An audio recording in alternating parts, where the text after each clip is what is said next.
저는 수진입니다. 친정엄마가 돌아가신 지 벌써 1년이 흘렀어요. 시간은 정말 빠르게 지나가는데 마음속 그리움은 여전히 제자리에 머물러 있습니다. 엄마 생각을 하지 않는 날이 없었는데 특히 이맘때가 되면 더욱 그립죠. 내일이 엄마의 첫 번째 기일이에요. 작년 이맘때 엄마를 떠나보내고 나서 저는 매일 이날을 준비해왔습니다. 마음으로는 말이에요. 하지만 막상 제사 준비를 시작하니 혼자서는 너무 벅찬 일이더라고요. 엄마가 살아계실 때는 당연히 엄마가 주도하셨는데 이제는 제가 모든 걸 책임져야 하잖아요. 오늘 새벽 5시부터 일어나서 제사상 준비를 시작했습니다. 먼저 엄마가 좋아하시던 나물들을 골라서 정성스럽게 무쳤어요. 도라지나물, 고사리나물, 시금치나물까지. 엄마는 항상 나물 하나하나에도 정성을 들이셨거든요. 음식은 정성이야, 수진아. 대충 해서는 조상님들이 드시지 않으셔라고 하시던 엄마 목소리가 귓가에 맴돌았습니다. 그래서 더욱 신경 써서 준비했죠. 그 다음엔 시장에 나가서 제사상에 올릴 생선을 샀어요. 엄마가 평소 즐겨 드시던 조기를 골라서 비늘을 벗기고 손질하는데 손끝이 자꾸 떨렸습니다. 작년에는 엄마가 직접 해주셨는데 이제는 제가 다 해야 하는구나 싶어서 마음이 아팠거든요. 생선 손질하다가 몇 번이나 눈물이 떨어져서 물로 씻어내야 했어요. 부침가루도 사서 엄마 손맛이 그리운 전을 부치려고 준비했습니다. 엄마는 동그랗고 예쁘게 전을 부치셨는데 제가 부치면 항상 찌그러지더라고요. 그래도 최대한 엄마처럼 해보려고 노력했어요. 냉장고 안이 가득 찼지만 마음 한쪽은 여전히 허전했습니다. 뭔가 중요한 게 빠진 것 같은 기분이었죠. 남편 태호는 아침부터 계속 핸드폰만 들여다보더니 결국 입을 열었습니다. 회사 스트레스가 너무 쌓였어. 친구들이랑 낚시 다녀올게. 저는 칼로 물을 썰던 손을 멈췄어요. 무 써는 소리만 부엌에 울려 퍼지고 있었는데 갑자기 정적이 흘렀습니다. 이번 주말 엄마 제사야. 태호는 거실에서 낚시 장비를 챙기며 시큰둥하게 대답했죠. 작년에 했잖아. 굳이 매년 그렇게 정색할 필요 있냐? 그 말이 가슴에 꽂히는 순간 저는 말문이 막혔습니다. 작년에 했으니까 올해는 안 해도 된다는 건가요? 부모님 기일이 그렇게 가벼운 일인가요? 저는 고개를 들어 태호를 바라봤지만 태호는 이미 낚싯대를 어깨에 메고 현관 쪽으로 향하고 있었어요. 뒤돌아보지도 않고 말이죠. 저는 그 뒷모습을 바라보며 마음이 차가워지는 걸 느꼈습니다. 이런 태호의 모습이 처음은 아니었거든요. 잘 갔다 와. 태호는 그 한마디만 던지고 문을 닫았어요. 새벽 6시에 낚시를 가려면 그렇게 일찍 나가야 한다고 하더라고요. 하지만 저는 그 순간 정말 허탈했습니다. 엄마 기일 전날에 이렇게 혼자 남겨지다니. 결혼한 지 벌써 몇 년이 지났는데 태호는 여전히 제 마음을 이해하지 못하는 것 같았어요. 아니, 이해하려고 하지 않는다는 게 더 정확한 표현일까요? 부엌에 혼자 남겨진 저는 물을 썰다가 눈물이 났습니다. 엄마가 살아계실 때는 이런 일이 없었는데 이제는 정말 혼자구나 싶었거든요. 태호는 결혼 초에는 그래도 제사 때마다 도와주려고 했었어요. 서툴지만 나물도 같이 무치고 전도 같이 부치면서 웃기도 했는데 언제부터인가 점점 관심이 없어지더라고요. 처음에는 잘 모르겠어라고 하더니 나중에는 아예 너가 알아서 해라고 말하기 시작했죠. 그러다가 이제는 아예 자리를 피해버리는 수준까지 왔습니다. 저는 눈물을 닦고 다시 물을 썰었습니다. 엄마가 보고 계실 텐데 울면서 음식을 만들 수는 없잖아요. 엄마는 항상 밝은 마음으로 음식을 해야 맛있다고 하셨거든요. 화내면서 요리하면 음식이 쓴맛이 난다고 하시던 엄마 말씀이 생각났어요. 그래서 억지로라도 마음을 가라앉히려고 노력했습니다. 오전 내내 시장을 오가며 부족한 재료들을 더 사왔습니다. 제사상에 올릴 과일도 골라야 하고 엄마가 좋아하시던 한과도 사야 했어요. 배, 사과, 감까지 하나하나 정성스럽게 골랐죠.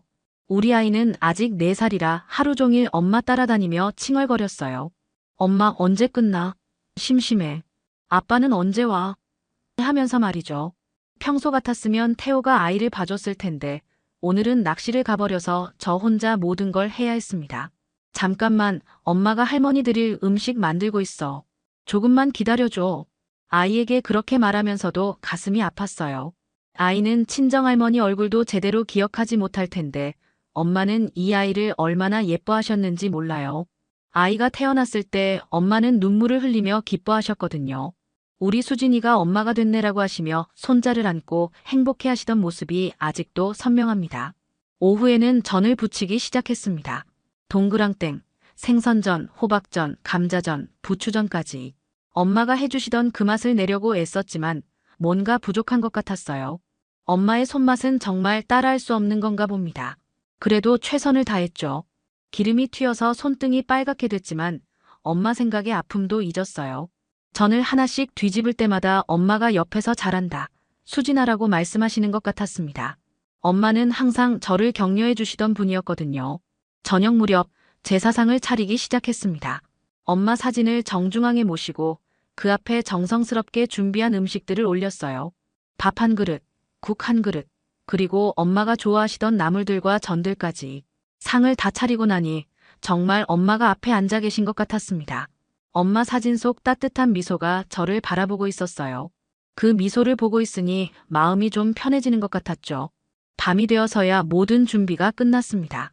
아이는 이미 지쳐서 잠들었고 집안은 조용했어요. 저는 엄마 사진 앞에 무릎을 꿇고 앉았습니다.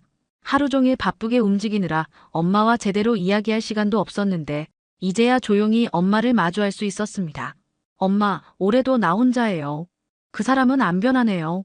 엄마 사진 속 따뜻한 미소가 저를 위로해주는 것 같았지만 동시에 더 외롭게 만들기도 했습니다. 엄마가 살아계셨다면 이런 일은 없었을 텐데 하는 생각이 들었거든요. 엄마는 항상 가족의 중심이셨고 이런 중요한 날에는 온 가족이 함께 모였는데 이제는 정말 저 혼자더라고요. 그런데 밤 11시쯤 되어서 태호가 돌아왔습니다. 현관문이 열리는 소리와 함께 태호의 신나는 목소리가 들렸어요. 오늘 조항 정말 좋았어. 우럭이랑 광어가 이렇게 큰 걸로 잡혔다니까. 태호는 쿨러에서 생선들을 꺼내며 신나게 얘기했습니다. 마치 세상에서 가장 중요한 일을 해낸 것처럼 말이죠. 저는 제사상 앞에 앉아서 그 모습을 지켜봤어요. 태호는 제가 하루 종일 무엇을 했는지, 지금 무엇을 하고 있는지 전혀 관심이 없어 보였습니다. 심지어 제사상이 차려진 것도 못 본 척 하더라고요. 야, 이 광어 봐봐. 30cm는 좋게 될 거야. 회 떠서 먹으면 정말 맛있을 텐데. 너도 와서 봐봐. 저는 천천히 일어나서 태호 쪽으로 갔습니다. 정말로 큰 생선들이 쿨러 안에 들어있더라고요. 평소 같았으면 와, 정말 큰애라고 했을 텐데 오늘은 그럴 기분이 아니었어요. 하루 종일 혼자서 제사 준비를 한 상황에서 태호의 들뜬 모습이 너무 대조적으로 느껴졌습니다. 오늘이 우리 엄마 제삿날이었어. 기억도 못했지? 제가 조용히 말하자 태호의 표정이 순간 굳었습니다. 하지만 곧 짜증스러운 표정으로 바뀌더라고요. 아, 진짜 왜 그래? 너네 친정일에 너무 예민하게 굴지 마. 이제 죽은 사람이잖아. 그 말을 듣는 순간 저는 정말 화가 났습니다. 죽은 사람이라고 제 엄마를 그렇게 표현하다니. 하지만 저는 참았어요. 오늘 엄마 제삿날에 싸우고 싶지 않았거든요. 엄마 앞에서 부부싸움을 하는 건 정말 예의가 아니라고 생각했습니다. 죽은 사람이어도 내 엄마야. 그리고 살아계실 때 당신한테도 좋게 해주셨잖아. 그건 그렇지만 말이야. 매년 이렇게 큰 소리로 할 필요는 없잖아. 나도 회사 일로 스트레스 받는데 집에서까지 이런 분위기로 만들면 어떡해.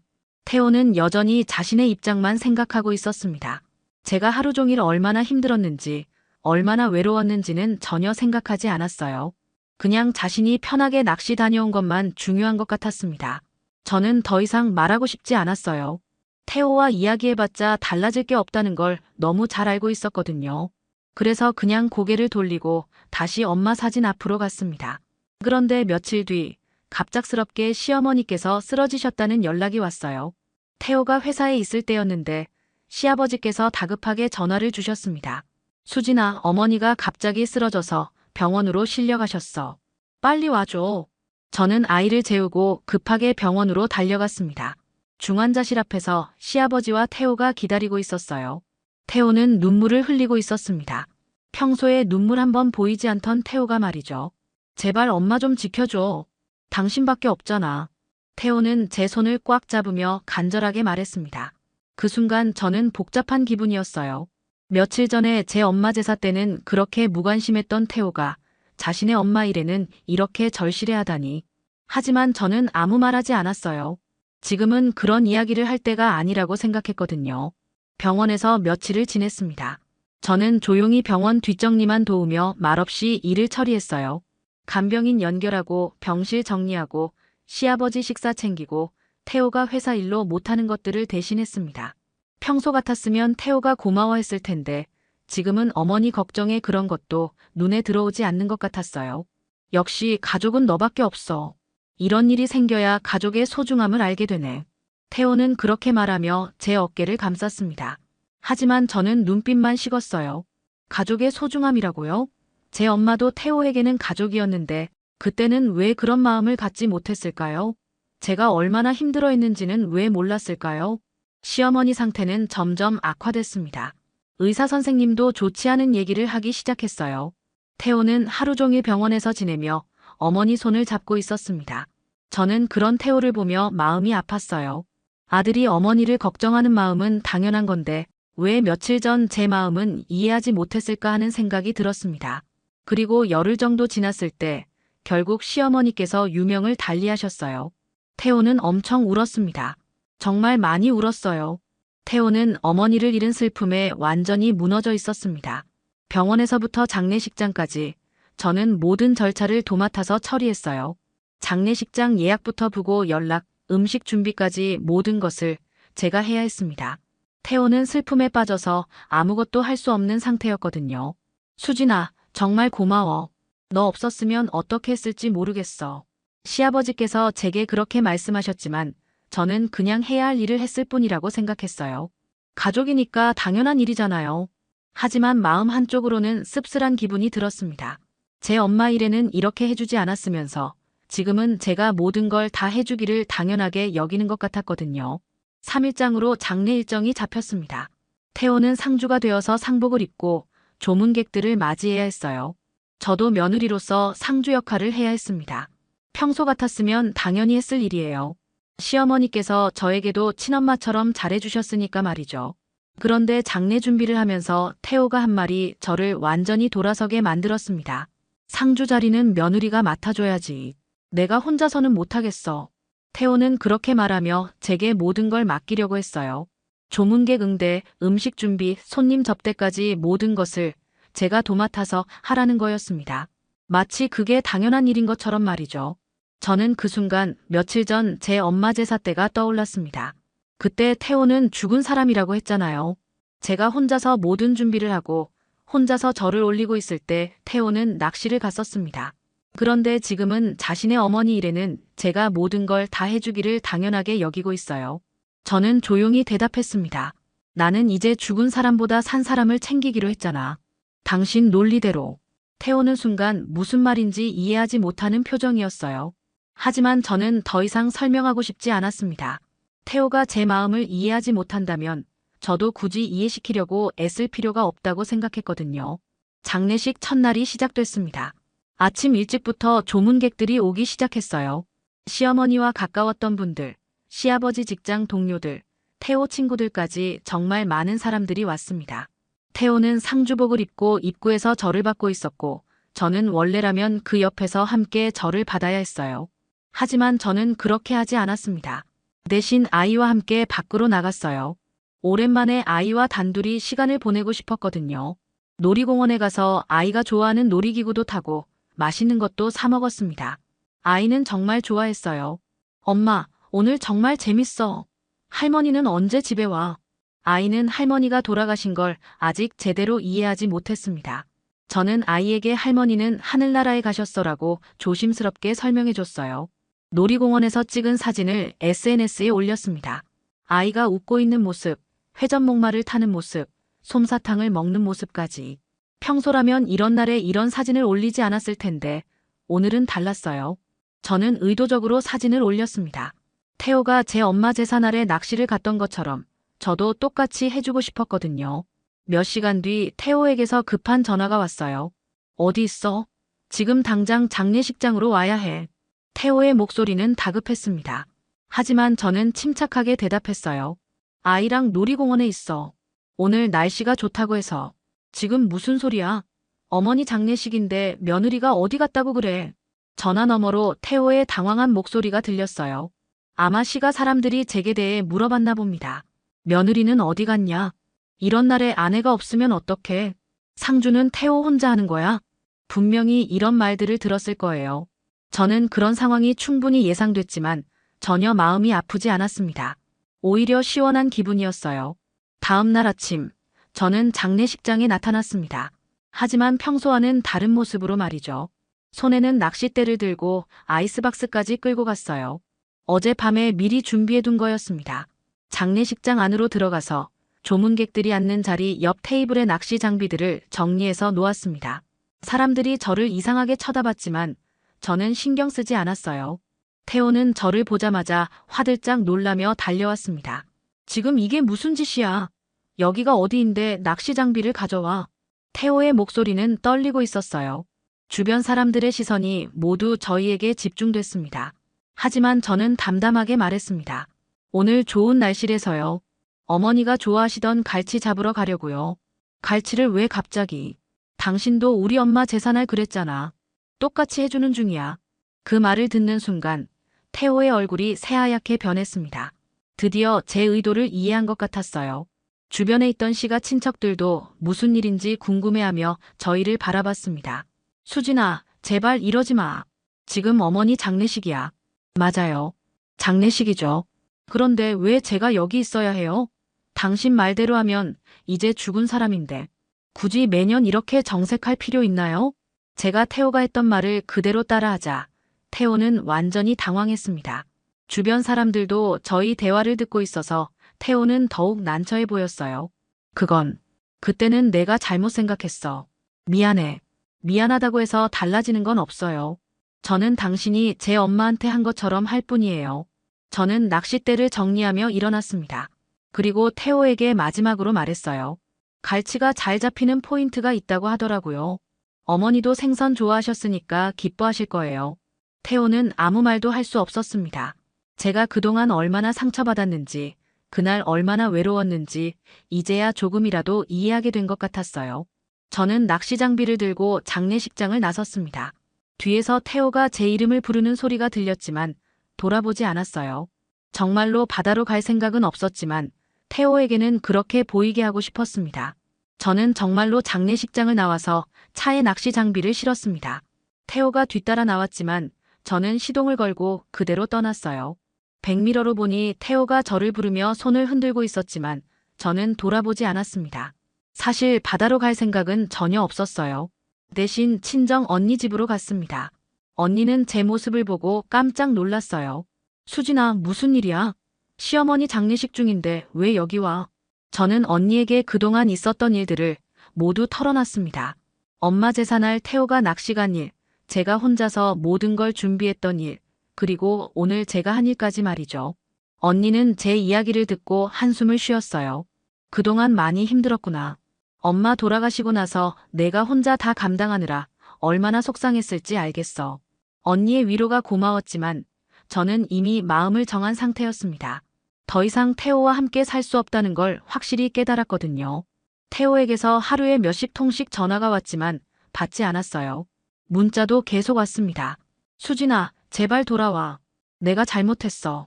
장례식 못 치르겠어. 사람들이 다 물어봐. 진짜 미안해. 다시는 그런 일 없을게. 하지만 저는 답장하지 않았습니다. 이미 늦었다고 생각했거든요. 태호는 자신이 곤란해지니까 미안하다고 하는 거였어요. 정말로 제 마음을 이해해서가 아니라 말이죠. 이틀째 되던 날 태호는 직접 언니 집까지 찾아왔습니다. 눈이 빨갛게 충혈되어 있었고 수염도 깎지 않은 채였어요. 수진아, 나 때문에 장례식이 엉망이 됐어. 제발 돌아가자. 태호는 울먹이며 말했지만 저는 냉정하게 대답했어요. 나 때문에 엉망이 된 게 아니야. 당신이 그동안 나한테 한 일 때문이지. 내가 정말 잘못 생각했어. 다시는 그런 일 없게 할게. 그런 말 이제 들어봤자 소용없어. 저는 태호에게 등을 돌렸습니다. 태호는 한참 동안 서 있다가 결국 돌아갔어요. 3일장 마지막 날이었습니다. 저는 여전히 언니 집에 있었고 장례식장에 가지 않았어요. 태호 혼자서 모든 걸 처리해야 했을 겁니다. 조문객들 응대도 마지막 절차도 모두 혼자 말이죠. 그날 오후 저는 중요한 결정을 했습니다. 변호사 사무실에 가서 이혼 서류를 작성한 거예요. 더 이상 태호와 함께 살 수 없다고 확신했거든요. 정말 이혼하시겠어요? 한 번 더 생각해 보시는 게 어떨까요? 변호사도 신중하게 결정하라고 조언했지만 저는 이미 마음을 정했습니다. 네, 결정했어요. 서류를 작성하고 나니 마음이 후련했어요. 물론 두렵기도 했지만 이제 더 이상 태호의 무관심과 이기적인 모습을 견딜 필요가 없다는 생각에 오히려 안도감이 들었습니다. 장례식이 끝난 그날 저녁 저는 이혼 서류를 장례식장 접수대에 맡겨달라고 부탁했어요. 태호가 모든 정리를 마치고 나서 받을 수 있도록 말이죠. 편지 한 장도 쓰지 않았습니다. 더 이상 할 말이 없었거든요. 대신 카톡 메시지 하나만 보냈어요. 이게 당신이 내 엄마한테 한 짓에 똑같은 반사야. 앞으로 낚시 실컷 다녀. 그 메시지를 보내고 나서 저는 태호의 번호를 차단했습니다. 그 메시지를 보내고 나서 며칠이 지났습니다. 저는 언니 집에서 아이와 함께 지내고 있었어요. 아이는 처음에는 아빠를 찾았지만 며칠 지나니 적응하는 것 같았습니다. 아이들은 어른들보다 훨씬 빨리 새로운 환경에 익숙해지더라고요. 태호에게서 온 마지막 메시지들을 확인해 봤습니다. 번호를 차단하기 전에 받은 것들이었어요. 수진아, 정말 미안해. 내가 얼마나 잘못했는지 이제 알겠어. 제발 한 번만 더 기회를 줘.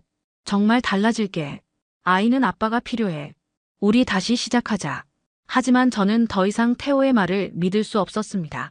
진작에 제 마음을 이해했어야 했는데 자신이 곤란해지고 나서야 미안하다고 하는 게 너무 늦었어요. 그동안 저는 얼마나 많은 상처를 받았는지 태호는 정말로 알고 있을까요? 며칠 뒤 시아버지께서 언니 집으로 전화를 주셨습니다. 수진아, 태호가 요즘 너무 힘들어해. 회사도 제대로 못 나가고 있어. 한 번만 더 생각해보면 안 되겠니? 시아버지의 목소리는 지쳐 있었어요. 아내를 잃은 슬픔에 며느리까지 떠나버리니 얼마나 힘드실까 싶어서 마음이 아팠습니다. 하지만 저는 돌아갈 수 없었어요. 아버지, 죄송해요. 하지만 저는 이미 결정했어요. 그동안 태호가 너한테 못했구나. 아버지가 대신 사과할게. 시아버지의 사과가 고마웠지만 문제는 태호였어요. 태호 자신이 진정으로 깨닫지 못한다면 아무 소용이 없었습니다. 한 달 정도 지났을 때 태호가 직접 언니 집 앞에서 기다리고 있었어요. 언니가 먼저 발견하고 저에게 알려줬습니다. 수진아, 태호가 밖에서 기다리고 있어. 어떻게 할래? 저는 창문으로 내려다봤습니다. 태호는 차에 기대서 서 있었는데 많이 야위어 보였어요. 하지만 저는 내려가지 않았습니다. 태호는 몇 시간을 그렇게 기다렸지만 결국 돌아갔어요. 그 다음 날도 왔지만 저는 만나지 않았습니다. 일주일 정도 지나니 태호가 더 이상 오지 않았어요. 아마 포기한 것 같았습니다. 그 무렵 이혼 조정 신청서가 법원에서 접수됐다는 통지서를 받았습니다. 태호도 결국 이혼에 동의한 것 같았어요. 더 이상 붙잡을 수 없다는 걸 깨달은 거겠죠. 법원에서 조정을 받는 날, 저는 태호와 마주 앉았습니다. 한 달 만에 본 태호는 정말 많이 변해 있었어요. 살도 많이 빠지고 눈빛도 예전과 달랐습니다. 수진아, 태호가 입을 열려고 했지만 저는 고개를 돌렸어요. 더 이상 할 말이 없었거든요. 조정위원이 양육권과 재산 분할에 대해 설명했습니다. 저는 아이 양육권만 제대로 받으면 다른 건 상관없다고 말했어요. 태호도 특별히 이의를 제기하지 않았습니다. 모든 절차가 끝나고 법원을 나오는 길에 태호가 저를 불렀습니다. 수진아, 정말 마지막으로 한마디만. 저는 발걸음을 멈췄지만 돌아보지는 않았어요. 내가 정말 바보였어. 내가 얼마나 소중한 사람인지 이제야 알겠어. 너무 늦었지만. 태호의 목소리가 떨리고 있었지만 저는 대답하지 않았습니다. 그냥 그대로 걸어갔어요. 이제 정말 끝났습니다. 저는 새로운 시작을 할 준비가 되어 있었어요. 엄마가 하늘에서 지켜보고 계신다면 제가 올바른 선택을 했다고 말씀해 주실 것 같았습니다. 가을 햇살이 스미는 미국 동부의 명문 사립고등학교. 그곳은 미국 최고 수준의 교육을 자랑하는 곳이었습니다. 교실 벽면에 걸린 하버드, 예일, 프린스턴 등 아이비리그 대학교 깃발들이 학교의 위상을 말해주고 있었어요. 이곳 학생들 대부분은 어릴 때부터 최고의 교육을 받아온 미국 엘리트 가정의 자녀들이었죠. 오늘은 고급 수학 시험 결과가 발표되는 날이었습니다. 담임 겸 수학 교사인 해밀턴 선생님이 두꺼운 성적표 뭉치를 들고 교실로 들어왔어요. 그의 얼굴에는 평소와 다른 당황스러운 표정이 역력했습니다. 복도를 걸어오면서 이미 성적표를 훑어본 그였기에 믿기 어려운 결과를 확인한 상태였거든요. 이건 도대체 말이 안 돼. 해밀턴 선생님은 속으로 중얼거렸습니다. 교실 안 학생들은 각자 자신의 성적을 궁금해하며 웅성거리고 있었어요. 평소 최상위권을 유지하던 학생들조차 오늘은 왠지 불안한 기색을 감추지 못했습니다. 이번 시험이 유독 어려웠기 때문이었죠. 해밀턴 선생님은 성적표를 한 장씩 넘기며 다시 한번 확인했습니다. 대부분의 학생들이 70점대에서 80점대를 기록했고 평소 수학 천재로 불리던 몇몇 학생들도 90점을 겨우 넘겼어요. 그런데 유일하게 한 명, 완벽한 100점을 받은 학생이 있었습니다. 바로 한 달 전에 전학 온 한국 학생 지우였어요. 해밀턴 선생님은 믿을 수 없다는 듯 지우의 답안지를 다시 꺼내 들었습니다. 모든 문제가 완벽하게 풀려 있었고 풀이 과정도 논리적이고 체계적이었어요. 하지만 그가 보기에는 이상했습니다. 영어가 서툰 전학생이 어떻게 이런 결과를 낼 수 있단 말인가요? 전학생이, 그것도 영어도 제대로 못하는 애가 100점이라니. 해밀턴 선생님의 의심은 점점 커져갔습니다.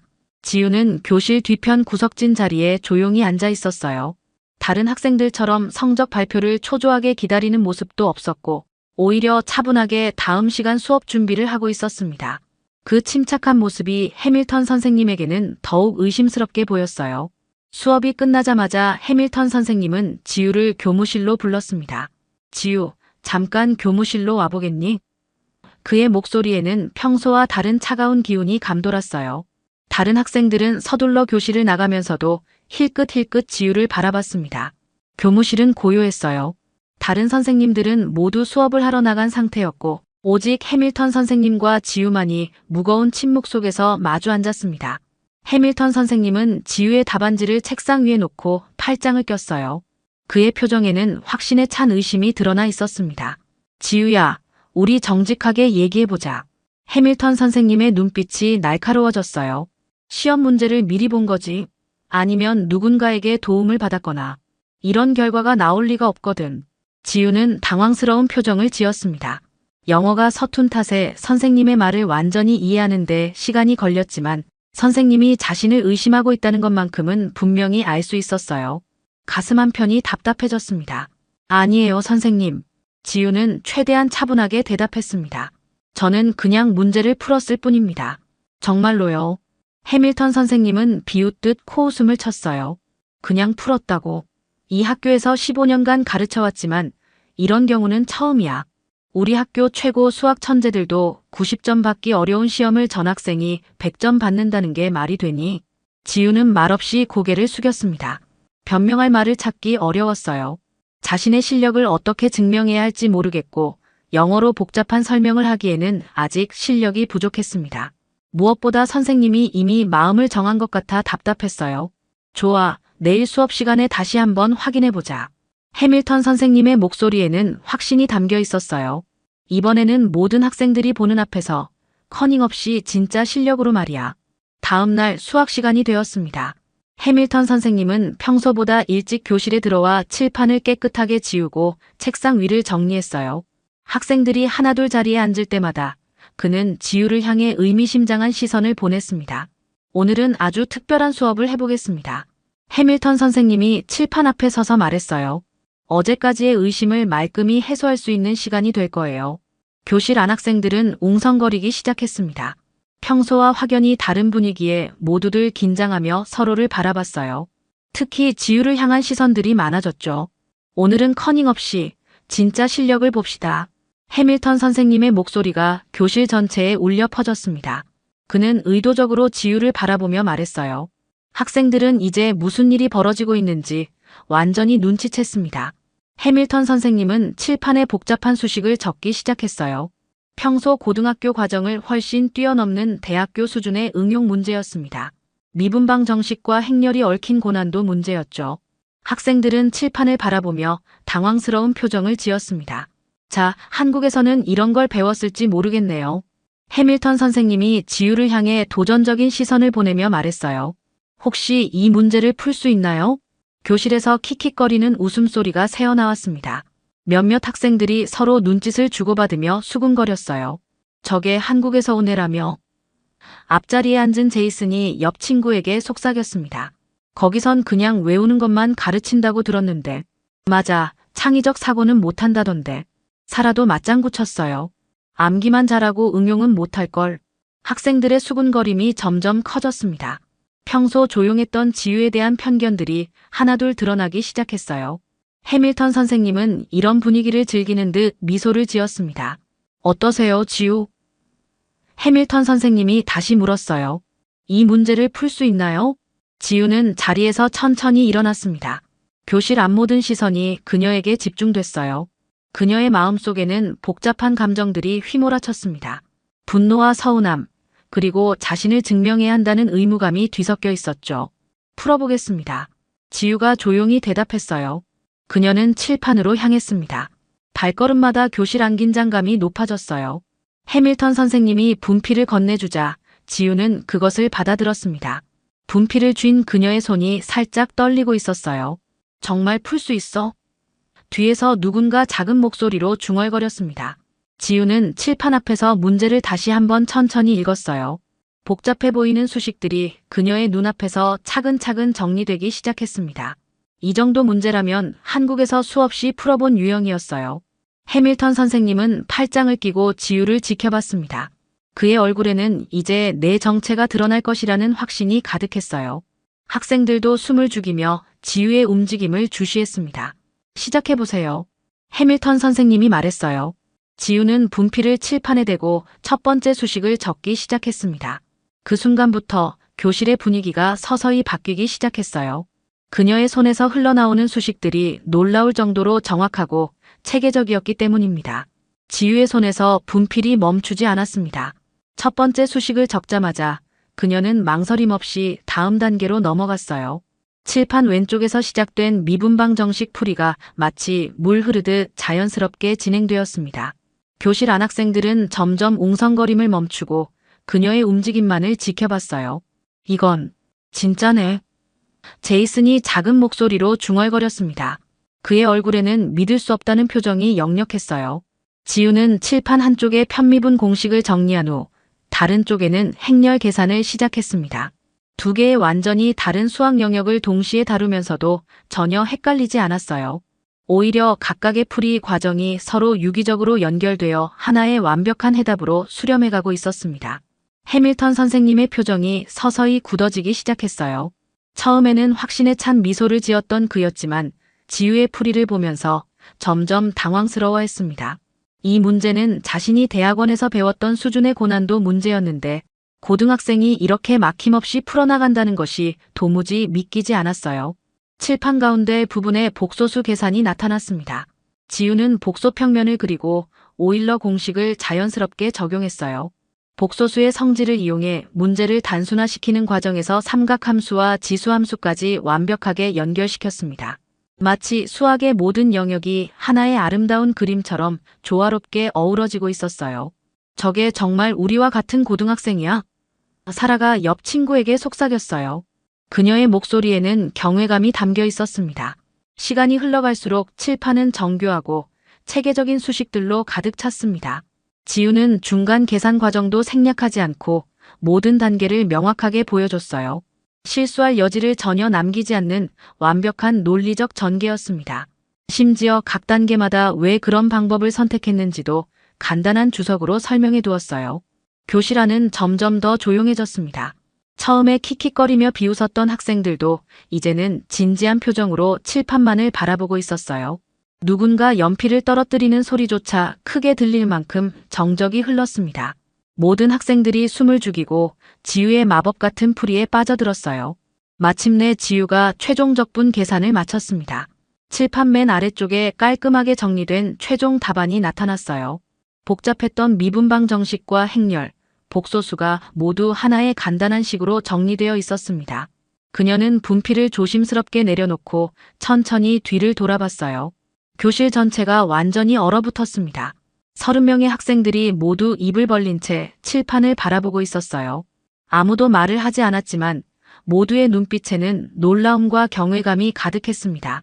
해밀턴 선생님은 떨리는 손으로 칠판에 다가가 지우의 풀이를 한 줄 한 줄 확인했습니다. 그의 얼굴에서 확신에 찬 표정이 완전히 사라졌어요.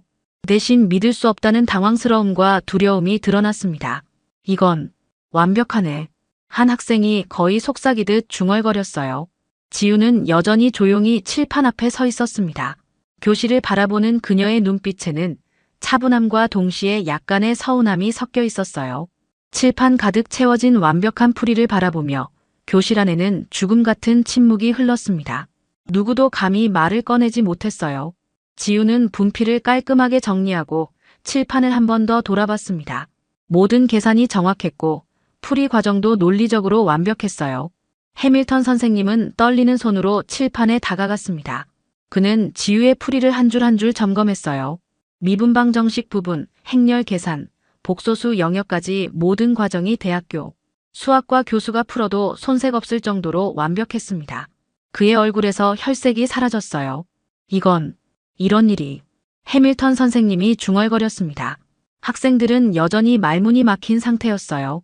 평소 수학을 잘한다고 자부하던 학생들조차 지우가 칠판에 적은 풀이의 절반도 이해하지 못했습니다. 특히 복소수와 미분방 정식을 연결시킨 부분은 고등학교 수준을 완전히 벗어난 고급 수학이었어요. 대체 해밀턴 선생님이 지우를 바라보며 물었습니다. 넌 도대체 누구야? 지우는 차분하게 대답했어요. 작년 국제수학올림피아드 금메달 수상자입니다. 대한민국 국가대표였어요. 교실이 완전히 얼어붙었습니다. 국제수학올림피아드라는 단어가 학생들의 머릿속에서 맴돌았어요. 그것이 무엇을 의미하는지 모르는 학생은 없었습니다. 전 세계에서 가장 뛰어난 수학 천재들만이 참가할 수 있는 대회였거든요. 국제수학올림피아드? 제이슨이 믿을 수 없다는 듯 되물었어요. 네, 작년에 열린 제65회 대회에서 금메달을 받았습니다. 지우가 조용히 설명했어요. 한국에서는 매년 최고의 수학 학생들을 선발해서 국가대표팀을 구성해요. 저는 그중 한 명이었고요. 해밀턴 선생님은 말없이 분필을 바닥에 떨어뜨렸습니다. 그 소리가 고요한 교실에 크게 울려 퍼졌어요. 그는 지금까지 자신이 얼마나 어리석었는지 깨달았습니다. 세계 최고 수준의 수학 천재를 앞에 두고 부정행위를 의심했던 것이었어요. 그럼 어제 시험은? 해밀턴 선생님의 목소리가 떨렸습니다. 솔직히 말씀드리면 어제 시험 문제들은 한국 고등학교 2학년 수준이었어요. 지우가 담담하게 대답했습니다. 한국에서는 대부분의 고등학생들이 미적분을 배우고 우수한 학생들은 대학교 수준의 수학까지 공부합니다. 학생들은 서로를 바라보며 당황스러워했어요. 자신들이 그토록 어렵다고 생각했던 문제가 다른 나라에서는 기본 수준이라는 사실에 충격을 받았습니다. 미국 교육과정 수학은? 지우가 잠시 망설이다가 조심스럽게 말했어요. 솔직히 좀 쉬운 편이에요. 그 말이 떨어지자 교실은 다시 한번 침묵에 빠졌습니다. 지우의 말이 거짓이 아니라는 것을 모두가 알 수 있었어요. 칠판에 적힌 완벽한 풀이가 그것을 증명하고 있었으니까요. 해밀턴 선생님은 책상에 주저앉았습니다. 15년간 이 학교에서 수학을 가르쳐온 자신의 자존심이 완전히 무너지는 순간이었어요. 수업이 끝나자 교실 안에는 묘한 분위기가 흘렀습니다. 평소라면 시끌벅적하게 떠들며 나가던 학생들이 모두 조용히 자리에 앉아 있었어요. 지우가 보여준 충격적인 실력 때문에 아무도 쉽게 자리를 뜨지 못했습니다. 교실 뒤편에서 평소 수학을 포기했던 마이클이 조심스럽게 손을 들었어요. 지우야, 진짜 궁금한 게 있는데. 그의 목소리에는 진심 어린 호기심이 담겨 있었습니다. 네, 뭔가요? 지우가 고개를 돌리며 대답했어요. 너 방금 그 문제들 정말 외운 거 아니야? 마이클이 솔직하게 물었습니다. 아니면 어디서 미리 본 적이 있거나. 지우는 잠시 생각하더니 차분하게 대답했어요. 아니에요. 한국에서는 대부분의 고등학생들이 미적분을 배우거든요. 오늘 칠판에 푼 문제 정도는 솔직히 기본적인 수준이에요. 기본적인 수준이라고. 사라가 믿을 수 없다는 표정으로 되물었어요. 네, 한국 고등학교에서는 3학년이 되면 미분방 정식도 배우고 행렬과 복소수도 당연히 다루죠. 지우가 설명했습니다. 특히 이과 학생들은 대학교 1학년 수준까지 공부하는 경우가 많아요. 교실 앞쪽에 앉은 제이슨이 충격받은 표정으로 말했어요. 우리는 지금 막 2차 함수 배우고 있는데 미국 교육과정이 한국보다 진도가 좀 느린 편이에요. 지우가 조심스럽게 말했습니다. 한국에서는 중학교 3학년 때 이미 2차 함수를 끝내거든요. 학생들은 서로를 바라보며 당황스러워했어요. 자신들이 고등학교 3학년이 되어서야 배우고 있는 내용을 다른 나라에서는 중학생이 배운다는 사실이 충격적이었습니다. 그럼 한국 학생들은 모두 너처럼 수학을 잘해? 에밀리가 궁금해하며 물었어요. 아니에요. 저는 특별한 경우고요. 지유가 겸손하게 답했습니다. 하지만 평균적으로 한국 학생들의 수학 실력은 꽤 높은 편이에요. 어릴 때부터 체계적으로 배우거든요. 그 순간부터 학생들의 눈빛이 완전히 바뀌었습니다. 처음에는 의심과 시기가 섞여 있었지만 이제는 순수한 호기심과 존경이 담겨 있었어요. 점심시간이 되자 놀라운 일이 벌어졌습니다. 평소 지우와 말을 섞지 않던 학생들이 줄을 서서 그녀에게 다가왔어요. 손에는 각자의 수학 문제집을 들고 있었습니다. 지우야, 혹시 이 문제 좀 봐줄 수 있어? 제이슨이 자신의 노트를 펼치며 부탁했어요. 이것도 좀 가르쳐줘. 전혀 모르겠어. 사라도 뒤이어 말했습니다. 너희 나라에서는 이런 건 어떻게 가르쳐? 마이클이 진심으로 궁금해하며 물었어요. 지우는 당황스러워하면서도 친절하게 하나씩 설명해주기 시작했어요. 그녀의 설명을 듣던 학생들은 점점 더 놀라워했습니다. 복잡해 보였던 문제들이 지우의 설명을 통해 너무나 쉽게 풀리고 있었거든요. 몇 달이 흘렀습니다. 지우는 이제 학교에서 완전히 다른 사람이 되어 있었어요. 더 이상 조용한 구석자리의 전학생이 아니었습니다. 쉬는 시간마다 그녀 주변에는 수학 문제를 들고 몰려드는 학생들로 북적였어요. 지우, 이적분 문제 좀 봐줘. 삼각함수 이 부분이 이해가 안 돼. 한국에서는 이런 유형을 어떻게 풀어? 학생들의 질문은 끝이 없었습니다. 지우는 언제나 친절하게 하나씩 설명해줬어요. 그녀의 설명을 듣고 나면 어려워 보였던 문제들이 마법처럼 쉬워졌습니다. 해밀턴 선생님도 완전히 달라졌어요. 처음에는 자존심이 상해서 지우를 멀리했지만 시간이 지나면서 그녀의 실력을 인정하게 되었습니다. 오히려 수업 중에 어려운 문제가 나오면 지우에게 도움을 청하기도 했어요. 지우, 이 문제를 다른 방법으로도 풀 수 있을까요? 해밀턴 선생님이 정중하게 물었습니다. 그런 어느 날 전교방송 스피커에서 놀라운 소식이 흘러나왔어요. 전교생 여러분, 깜짝 소식을 전해드리겠습니다. 교장 선생님의 목소리가 모든 교실에 울려 퍼졌습니다. 우리 학교 3학년 지유 학생이 올해 국제수학올림피아드에서 다시 한번 금메달을 수상했습니다. 방송이 끝나자 복도 곳곳에서 환호성이 터져나왔어요. 학생들이 교실에서 뛰쳐나와 지유를 찾기 시작했습니다. 몇 분 만에 지유가 있는 교실 앞은 학생들로 가득 찼어요. 정말이야? 또 금메달? 대박이다. 우리 학교에 진짜 천재가 있었네. 박수와 환호 소리가 복도 전체에 울려 퍼졌습니다. 지유는 갑작스러운 관심에 당황하면서도 조용히 미소를 지었어요. 해밀턴 선생님은 교무실에서 방송을 들었습니다.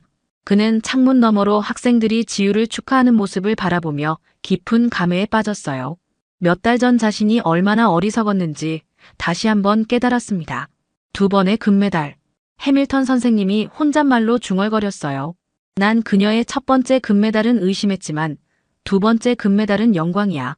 지역 신문에서도 지유의 소식을 크게 다뤘습니다. 한국에서 온 수학 천재, 연속 금메달 쾌거라는 제목의 기사가 실렸어요. 기사에는 지유의 사진과 함께 그녀가 다닌 한국 학교의 교육 시스템에 대한 내용도 포함되어 있었습니다. 학부모들 사이에서도 화제가 되었어요. 한국 교육이 정말 대단하다더라. 우리도 아이를 한국식으로 가르쳐 볼까? 같은 이야기들이 오가기 시작했습니다. 지유는 여전히 조용했지만 이제는 외로움 때문이 아니었어요. 진정한 친구들이 생겼기 때문입니다. 수학을 통해 마음을 나눌 수 있는 동료들이 주변에 있었죠. 지유야, 너 정말 대단해. 제이슨이 진심으로 말했어요. 너 덕분에 우리도 수학이 재미있어졌어. 고마워요. 지유가 따뜻하게 답했습니다. 여러분도 정말 열심히 하고 있어요. 창가에 혼자 앉아 새로운 문제집을 펼치던 지유의 모습은 이제 과거의 일이 되었습니다. 이제 그녀 주변에는 항상 함께 공부하는 친구들이 있었어요. 시간이 더 흘러 졸업을 앞둔 봄날이었습니다. 교실벽 한쪽에는 지유의 2번의 금메달 사진이 나란히 걸려 있었어요. 그 아래에는 영어와 한국어로 적힌 문구가 함께 걸려 있었습니다. 진짜 실력은 말 대신 증명한다. 이 문구는 학생회에서 지유를 위해 특별히 제작한 것이었어요. 처음에는 의심받았지만 결국 자신의 실력으로 모든 것을 증명해낸 지유의 이야기를 담고 있었습니다. 지유는 이제 더 이상 혼자가 아니었어요. 매일 아침 학교에 오면 제이슨, 사라, 마이클을 비롯한 많은 친구들이 그녀를 기다리고 있었습니다. 함께 수학 문제를 풀고 서로의 고민을 나누는 진정한 친구들이 생긴 것이죠. 지우야, 오늘도 그 어려운 문제 가져왔어. 제이슨이 웃으며 말했어요. 너 덕분에 우리 수학 실력이 정말 많이 늘었다고. 맞아. 이제 미적분도 무섭지 않아. 사라가 맞장구 쳤습니다. 한국식 풀이법 정말 신기해. 우리가 복잡하게 생각하던 걸 이렇게 간단하게 할 수 있다니. 해밀턴 선생님도 완전히 달라진 사람이 되었어요. 지유에게 부정행위를 의심했던 자신의 과거를 깊이 반성하며 이제는 그녀를 학급의 소중한 조력자로 여겼습니다. 수업 중에 어려운 개념을 설명할 때면 지유에게 도움을 청하는 것이 자연스러워졌어요. 지유, 이 부분을 한국에서는 어떻게 가르치죠? 학생들이 더 잘 이해할 수 있는 방법이 있을까요? 지유는 언제나 겸손하게 자신의 지식을 나눴습니다. 그녀의 설명을 들은 학생들은 수학이 이렇게 재미있는 과목인지 처음 알게 되었다고 말했어요. 어느 날 방과 후 지유는 평소처럼 창가 자리에 앉아 있었습니다. 하지만 이제는 혼자가 아니었어요. 주변에는 함께 공부하는 친구들이 둘러앉아 있었고 때로는 후배들도 찾아와 조언을 구했습니다. 지유 선배, 이 문제 정말 어려워요. 어떻게 접근해야 할까요? 2학년 학생이 조심스럽게 물었어요. 지유는 따뜻한 미소와 함께 차근차근 설명해주기 시작했습니다. 그녀의 주변에는 언제나 배움을 갈구하는 학생들이 모여들었어요. 졸업식이 다가오자 학교에서는 지유를 위한 특별한 행사를 준비했습니다. 교장 선생님은 졸업식에서 지유를 특별히 소개하며 말했어요. 지유 학생은 우리에게 진정한 실력이 무엇인지, 그리고 편견 없는 마음으로 서로를 이해하는 것이 얼마나 중요한지 가르쳐 주었습니다. 마지막 수업이 끝난 후 지유는 혼자 조용히 창가에 앉았습니다. 석양이 교실을 따뜻하게 비추고 있었어요. 그녀는 새로운 수학 문제집을 펼치며 미소를 지었습니다. 이제는 문제를 푸는 것이 외로움을 달래는 방법이 아니라 순수한 즐거움이 되었어요. 교실 문 앞에 친구들이 나타났습니다. 지유야, 뭐해? 같이 가자. 지유는 문제집을 덮고 친구들에게 다가갔어요. 더 이상 혼자가 아닌 그녀의 발걸음은 가벼웠습니다.